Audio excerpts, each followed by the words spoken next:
Boop.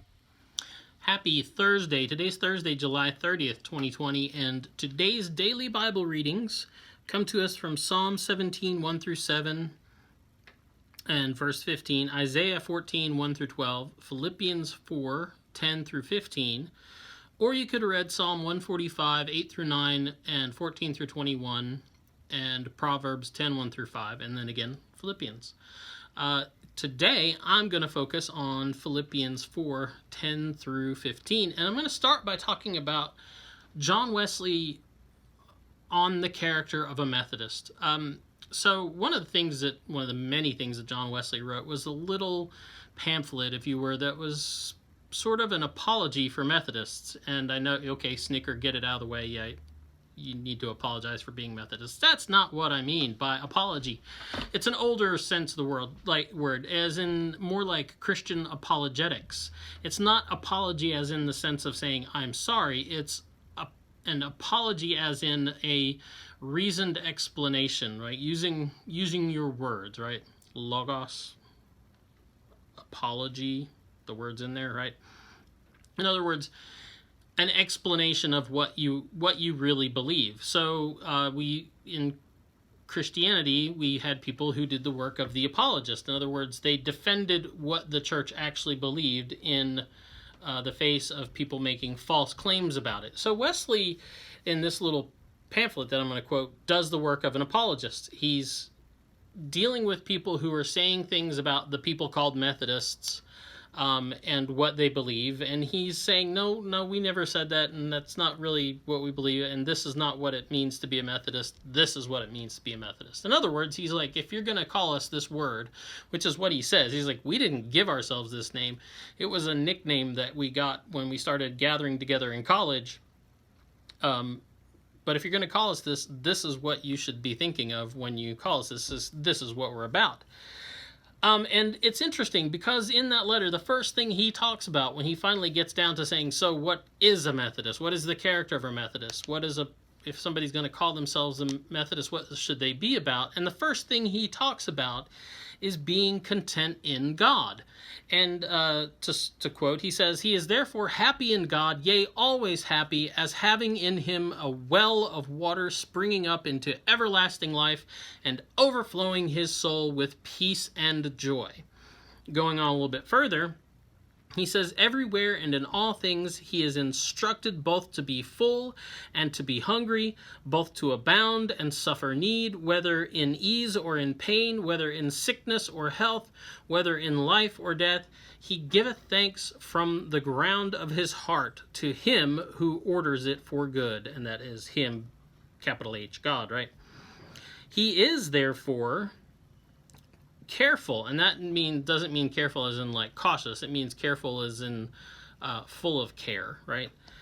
He is therefore careful, anxious or uneasily for nothing. In other words, like he's not overly anxious about things. He's not full of cares about this, that, and the other thing. In other words, like as Jesus would say, don't worry about what you'll wear or where your next meal's coming from.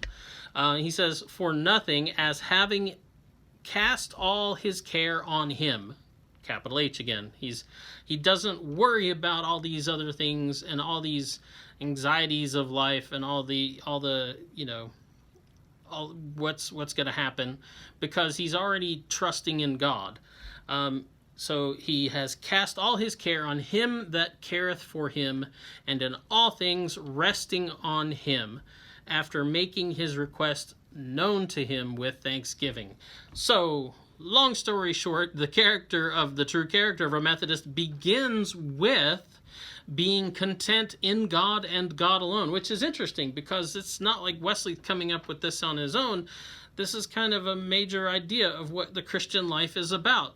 You can look at somebody like Thomas Aquinas, and he talks about what real happiness is all about, and real happiness for the Christian is the presence of God in their life, and that's their source of happiness. So, but if you don't want to believe Aquinas or John Wesley on that, who else talks about that? Could it be Paul?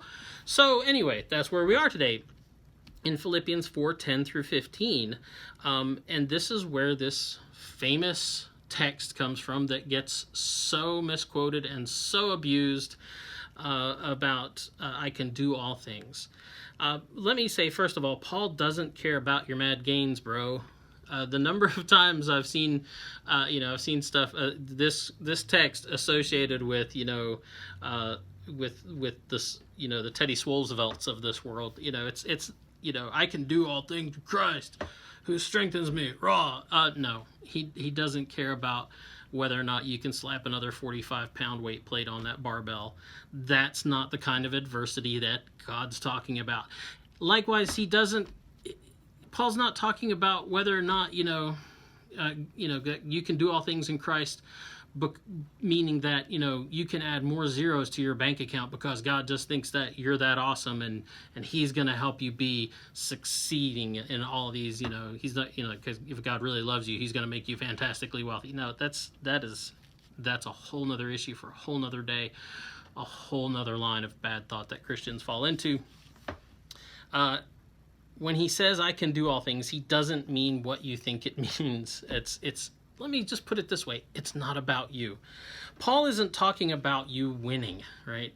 That's not what he's talking about. Paul is talking about being content in Christ regardless of his situation, because Paul's talking about himself here. He's talking about his own experience. He's talking about good or bad, no matter what his situation is, the first thing that matters to him is that he has God. He has Christ. And all else falls into line behind that. So let's look at the text, the full text. He says, I rejoice in the Lord greatly that now at last you have revived your concern for me. And this is to the Philippians. Indeed, you were concerned for me, but had no opportunity to show it. Now that I am referring to being in need, not that I am referring to being in need, for I have learned to be content with whatever I have. I know what it is to have little, and I know what it is to have plenty. In any and all circumstances, I have learned the secret of being well-fed and of going hungry, of having plenty and of being in need. I can do all things through him who strengthens me. In any case, it was kind of you to share my distress. You Philippians indeed know that in the early days of the gospel, when I left Macedonia, no church shared with me in the matter of giving and receiving except you alone. So he's talking about, he's like, thanks for your care and consideration. Things have been bad. But the thing is, I always had Christ. Even though you couldn't, because they, probably feel bad because they couldn't really do anything for him. He's like, I had Christ. I had God. This is what makes me content. So, if it's not about you, it's about God. To say that I can do all things means that you're so content in having God in your life that you can stand up to all kinds of adversity, right? Real adversity, real stress, real displeasure.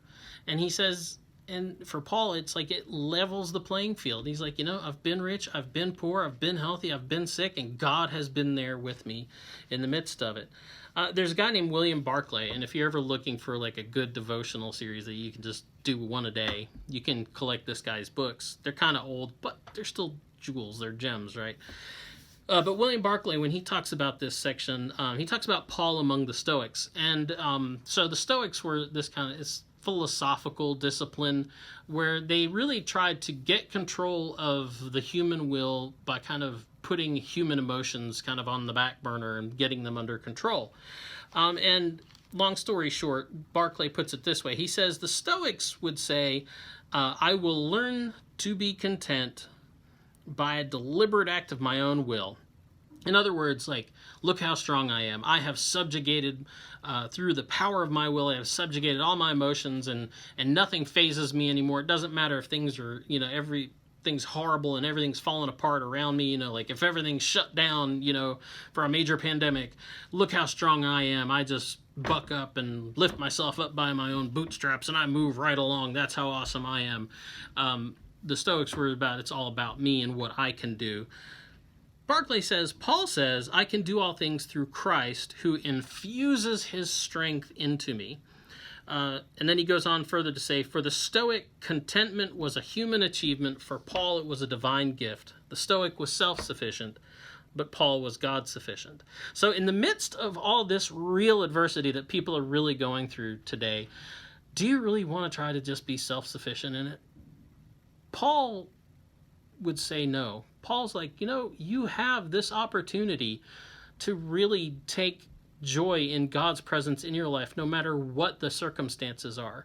Wesley is right there behind him saying, and this goes out to my Methodist brethren and cisterns. Cisterns, something you put rainwater in. Never mind. Anyway, if you're really going to call yourself a Methodist, your first default setting should be, I got God with me. That's the real case. That's what it means to say, I can do all things. It's not about your, like I said, your mad gains, bro. It's the fact that God is with you in all situations, good, bad, ugly, beyond. Anyway, that's the DBR for today. Have a good day and work on them gains, bro. Boop.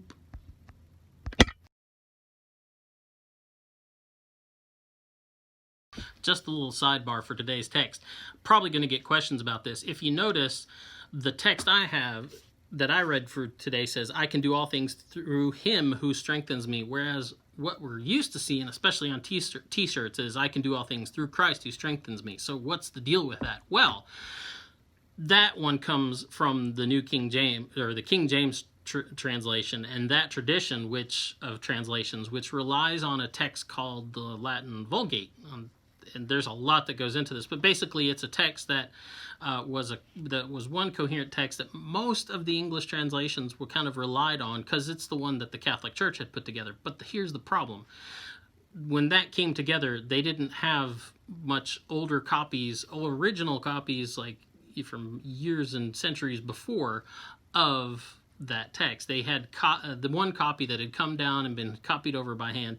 And so older copies that we have now, so like the newer translations, rely on that, and then they also have these much older copies of Paul's letter to the Philippians that that exist, and they don't have that in there, but it's understood who the him is. So if you had a question about why that text isn't in, why the text doesn't show up like you're used to it, that's why, and I apologize if I really messed that up. Boop again.